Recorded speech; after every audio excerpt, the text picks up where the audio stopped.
A equipe de articulação política do governo já age para evitar que a anistia aos condenados por atos golpistas avance na Câmara.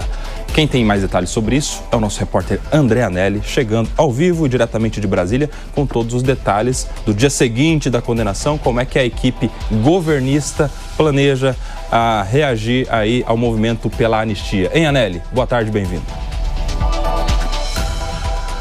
Obrigado, Kobayashi. Muito boa tarde a você também e a todos aqui no Fast News da Jovem Pan neste sábado.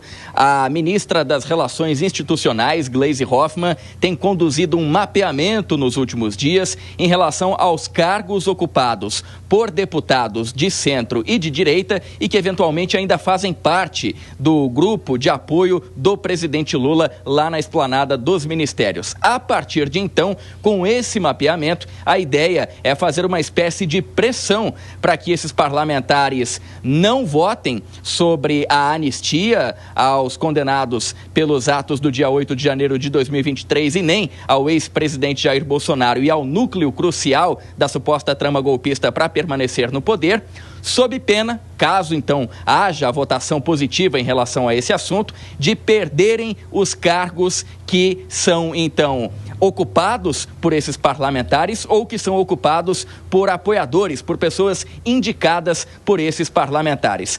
Essa é toda uma pressão que a ministra Gleisi Hoffmann tem conduzido e tem conversado inclusive com alguns desses deputados, também senadores, pessoas indicadas e que ocupam cargos comissionados por, então, indicação desses parlamentares para que não votem favoravelmente à anistia aos condenados pelo 8 de janeiro e nem ao ex-presidente Jair Bolsonaro, ou que, caso se sintam muito pressionados a fazer essa votação positiva, não compareçam na sessão que deve, então, ser pautada. A gente relembra que nessa terça-feira, na terça-feira da semana que vem, então, vai haver reunião de líderes com o presidente da Câmara, Hugo Mota, e tem crescido a pressão sobre ele também para que seja pautada não apenas a anistia no plenário, mas também a urgência de toda essa questão para que a tramitação seja mais acelerada. Então, diante dessa pressão crescente por Hugo Mota, por outro lado, o Palácio do Planalto vai também fazer uma pressão usando os cargos ocupados pelos parlamentares e também cargos ocupados pelos indicados deles junto à esplanada dos ministérios. Kobayashi. Nelly, toda essa movimentação dos governistas, né? Mas do outro lado também tem os aliados do ex-presidente Jair Bolsonaro, dirigentes do PL, que também abrem uma frente paralela, é isso? Como é que os aliados do ex-presidente têm se movimentado?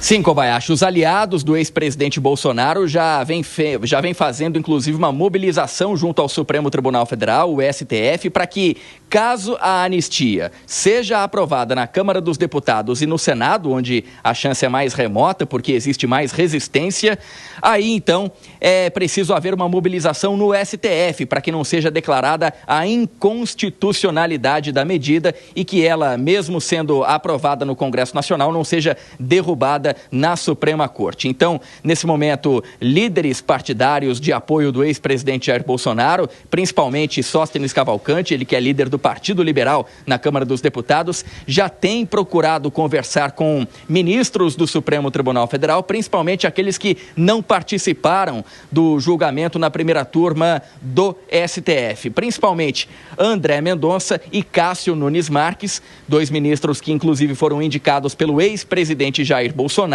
e que então poderiam votar eventualmente a favor de uma constitucionalidade da anistia se ela passar na Câmara dos Deputados e também no Senado. Mas antes disso, antes de ser analisada qualquer tipo de constitucionalidade dessa medida, a gente relembra que ela tem que passar primeiro pela Câmara e também pelo Senado, onde, como eu já disse, existe maior resistência.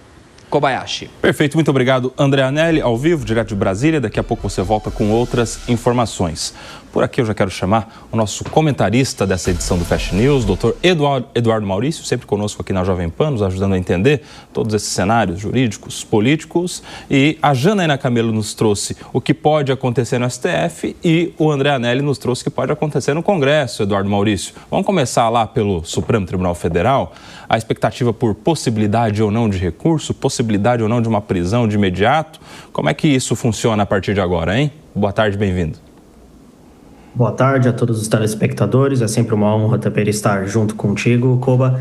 Bom, referente à questão do STF, cabe aí, como todos sabemos, operadores do direito, os embargos de declaração para eventual omissão, obscuridade ou contradição, né? Obviamente tem que se aguardar o acórdão ser publicado, que pode demorar aí até 60 dias, depois abre prazo de 5 dias para a defesa, então, opor embargos de declaração.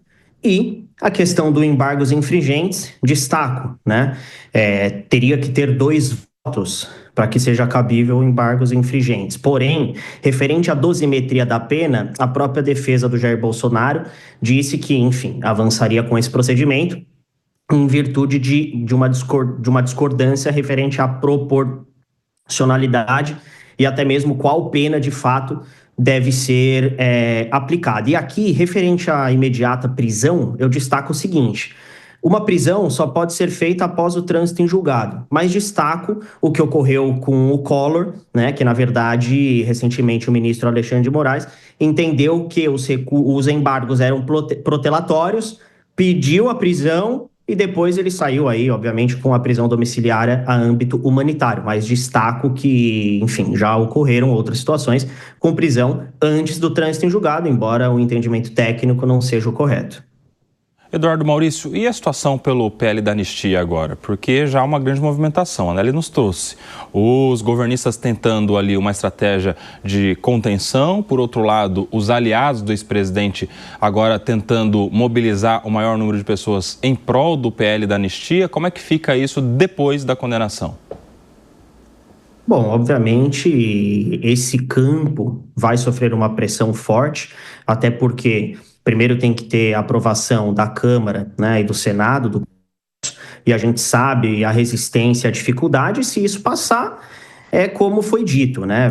Pode-se ter uma ação de constitucionalidade, no qual, na verdade, o STF possa entender pela constitucionalidade ou inconstitucionalidade do projeto. E eu vejo que, enfim, obviamente tem ministros que a gente sabe que possa voltar positivo, né? Porém, a gente não sabe qual vai ser o entendimento do ministro com análise técnica jurídica do caso. Lembrando que esse processo tem que ser um processo, né, como deve ser julgado. Se foi praticado o crime, tem que ser punido. O PL busca aí a anistia ou então também uma eventual prescrição, alguma coisa que possa culminar na extinção da pena. Porém, eu vejo que não vai ser fácil passar pela Câmara e pelo Senado, né, pelo Congresso, no total, para que sim, então, venha a ter uma análise dos outros ministros que compõem aí os 11 ministros do STF.